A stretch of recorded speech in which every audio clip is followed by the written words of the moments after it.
Shalom Jemaat BCS dimanapun kita berada. Mari kita luangkan waktu sejenak untuk merenungkan firman Tuhan pada hari ini. Roma 8 ayat 26. Demikian juga Roh membantu kita dalam kelemahan kita. Sebab kita tidak tahu bagaimana sebenarnya harus berdoa. Tetapi Roh sendiri berdoa untuk kita kepada Allah dengan keluh kesah yang tidak terucapkan. Bapak, Ibu, saudara-saudari yang terkasih dalam Tuhan, di era digital seperti sekarang ini kita terbiasa mendapat jawaban instan.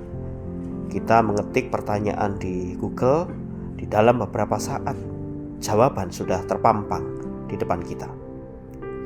Kemudian ketika kita lapar, kita mengorder makanan online, 30 menit sudah sampai. Tetapi jujur, mengapa ketika kita berdoa kita sering merasa bingung? Harus bilang apa ya kepada Tuhan? Harus ngomong apa ya sama Tuhan? Padahal untuk urusan-urusan yang lain kita gampang sekali mengetik di berbagai platform. Kita bertanya, kok doa saya kayak gitu-gitu saja ya? Dan kita bertanya juga, apakah Tuhan mendengar doa saya? Bapak, Ibu, saudara-saudari yang terkasih dalam Tuhan, Paulus di dalam Roma 8 ayat 26 yang tadi kita baca memberikan perspektif yang menghibur. Kita tidak sendirian di dalam pergumulan ini. Bahkan orang-orang percaya yang dewasa pun kadang-kadang tidak tahu harus berdoa apa.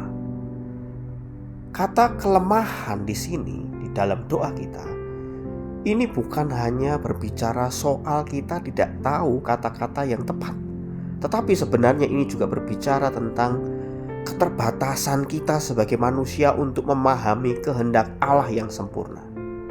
Dan yang luar biasa adalah solusi yang Tuhan berikan, yaitu apa? Roh Kudus sendiri berdoa untuk kita. Roh Kudus menerjemahkan kerinduan hati kita yang kadang tidak bisa diungkapkan dengan kata-kata. Bahkan desahan atau keluh kesah atau tangisan kita pun didengar dan dipahami oleh Allah.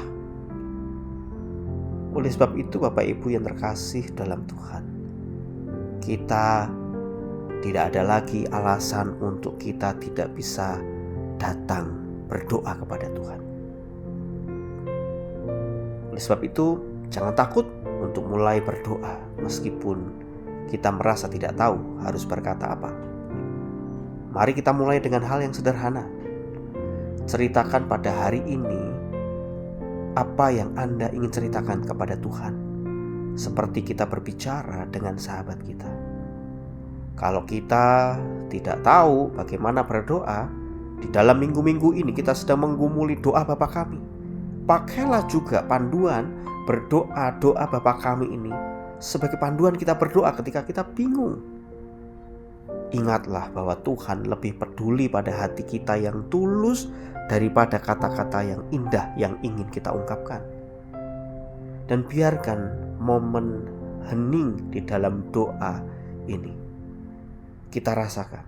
Sebab acap kali Tuhan berbicara di dalam kesunyian. Bapak, Ibu, saudara-saudari yang terkasih dalam Tuhan, doa bukan ujian yang harus kita lulus dengan nilai yang sempurna. Tetapi doa itu adalah percakapan kita dengan Bapa yang mengasihi kita. Mari kita berdoa. Bapa di dalam surga, kami mengucapkan syukur kalau kami memiliki akses kepadamu untuk kami boleh berbicara, mengungkapkan segala sesuatu kepadamu ya Tuhan. Bahkan hari ini kami belajar ketika kami tidak mengerti, tidak tahu bagaimana kami berdoa dan apa yang harus kami doakan, kami tetap cukup datang kepada Tuhan. Dan Engkau sudah mengetahui segala isi hati kami. Bahkan Kau memberikan segala sesuatu yang tidak akan kami pikirkan, yang tidak pernah kami lihat, yang tidak pernah kami rancangkan. Engkau memberikannya dengan lebih sempurna. Kami mau serahkan Bapaknya di dalam nama Tuhan Yesus Kristus kami berdoa. Amin. Demikian renungan harian kita pada hari ini. Mari kita terus rindu menjadi murid Kristus bersama keluarga Allah.